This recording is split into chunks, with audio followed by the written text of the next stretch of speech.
There's been a lot of debate recently over teaching U.S. history, the good, the bad, the ugly, in public schools. In news across the country, that debate sounds a lot like this. Who pays your salary? Shame on you. What had been planned as a typical school board meeting in Virginia's wealthy Loudoun County this week devolved into pandemonium. If you have materials that you're providing where it says if you were born a white male, you were born an oppressor, you are abusing our children. Another school board meeting turning into a battle that got heated in a hurry. We should make sure every child feels included. I don't know how or why this would be debated. But the voices missing from the story are the ones most affected by it, students themselves. We asked a few, affiliated with Rochester's Teen Empowerment, who worked on a local history initiative, to weigh in, and they had a lot to say.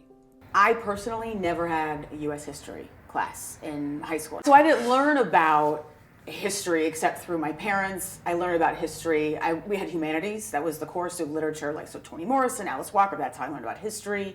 I learned about it through movies and then my own experiences in the world. How do you learn about racial history? You don't. Yeah, we don't. So when you say we don't, it's not, you're not getting it in classroom? No. Never have I gotten that sort of racial history. I received my information from my community, my environment, my own sources. I think for me, I will say in the classroom I've been exposed to more history than probably some other people because of the teachers that I had. My parents, they've always pushed history and they've always wanted me to learn important things. And I think the first time that I was really like, this is not what we've been learning in school, this is very different from what we've been learning in school, is when I learned about the Children's Crusade, when all the children who were leading the movement and they were getting arrested and they had dogs and hoses. We never learned about that in school. And those are the kinds of things that they hide to try and make history look way more prettier than it is. And I think they do that. One of the reasons they do that is probably what's the word? Denial. I would say through my exposure to different things. I was just, at that age, I was about 15, and so I was just very curious about everything, and I just felt like everything had to have an answer. I'm not just living here for, and just experiencing these things for no reason. I found that I had a love for activism, I would say. So through being an activist, I started to dig deeper into different, read a book, not because I had to from a teacher telling me, but just having to read a book and actually see why isn't this being taught? Teachers always figure out a way to be inclusive, but they're leaving things out.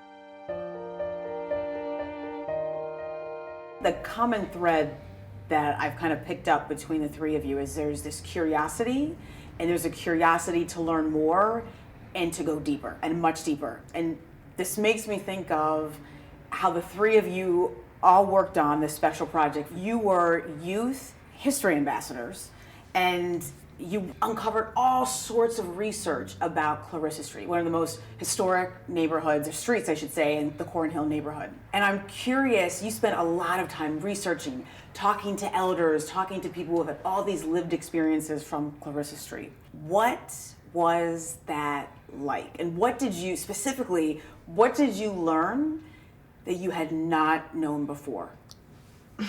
Amara, that was a do we have the time? Right? I wouldn't even know where to start. First off, I learned everything new. Everything that you were all this research that you were learning was all brand new to you. All brand new. Never knew anything about gentrification. Never knew anything about redlining in Rochester. Never knew anything about restrictive covenants. Actually being in house deeds. This is Rochester's map. If you lived in a red area, it meant there were already black people living there where the real estate agents had pushed them to begin with. The green and the blue areas are where white people are allowed to live. Yellow areas, maybe if you're like an Eastern European immigrant or an Italian, that's where you're allowed to live.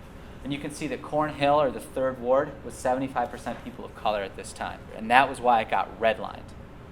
And if you were a person of color, you couldn't really buy a house in a redline neighborhood, but you could rent there. It felt like just ripping the cover off something that's just like you know, like in the shows, it's like some kid and like their dad has like a project in the garage or something like that, and then they like finally take the cover off, and it's like, whoa, you've been hiding this crazy something, but it's been there the whole time. That's the problem. It's been there the whole time, and there's just so much to unpack with that. What is that bird on your neck? Oh, yeah, this is Sankofa. Go back and fetch it. That's what Sankofa says. Go back and fetch it. Return to the source. Be home. Be involved with who you be. I felt like I was like a smart kid. I like science and stuff like that. I want to know why this connects to that. Why does that? Why do so many of my mother's relatives and her mother, why do they not own their homes? Why do so many white kids in suburban areas, why do they own their homes? What's going on here? Like, why has it been like this? And you start to question, like, okay, you hear the common things, like, oh, black people don't work hard enough, things like that. And it's like, it can't be that. You really didn't have to go downtown to shop for anything. Everything you needed was in the neighborhood. We had barbershops and liquor stores and grocery stores and restaurants. We had cleaners. There was something called the Pithard. That's where all the jazz music came. Any musician that hit town, that's where they were at. Clarissa Street is the foundation of Afro Rochester. This was their mecca. Clarissa Street, that was it. For me, the project definitely, like, while we did learn the history and everything like that, it did what they don't do in school, and it connected it to now. And to learn this stuff, it was like, okay, that's the why. And knowing this is like really, really gonna push towards being able to make the change. Have you ever been in a situation where you had to rebel, or you felt you had to rebel? And they came together. Yeah. All right. How many people feel that they've been in this situation? There are very serious connections between then, 55 years ago, and now. Are there?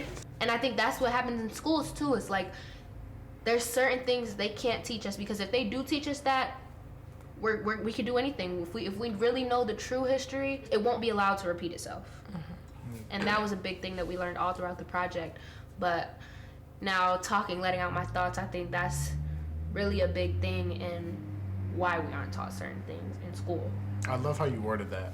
It won't be allowed to repeat itself. Like, we wouldn't let that happen again. If people knew about it, it just wouldn't happen again.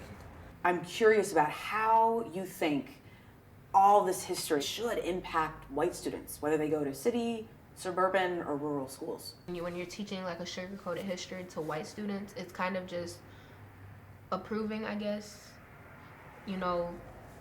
racism. When you're teaching them not only like the true story behind U.S. history, but like specifically the history of like their local area, in our case, the history of Clarissa Street. You're giving them all the resources to be able to, not to be able to say that, oh, well, I never learned about this stuff. Teaching this history, it allows for no excuses. And it puts all the resources out there for everyone to be able to do their part. I would say I love that no excuses. Like, you know this information now, and it's sort of, it puts the power in their hands to be like, okay, I've seen this. I've seen how things are run. A lot of white people don't understand how these issues are still relevant today and how they affect us today.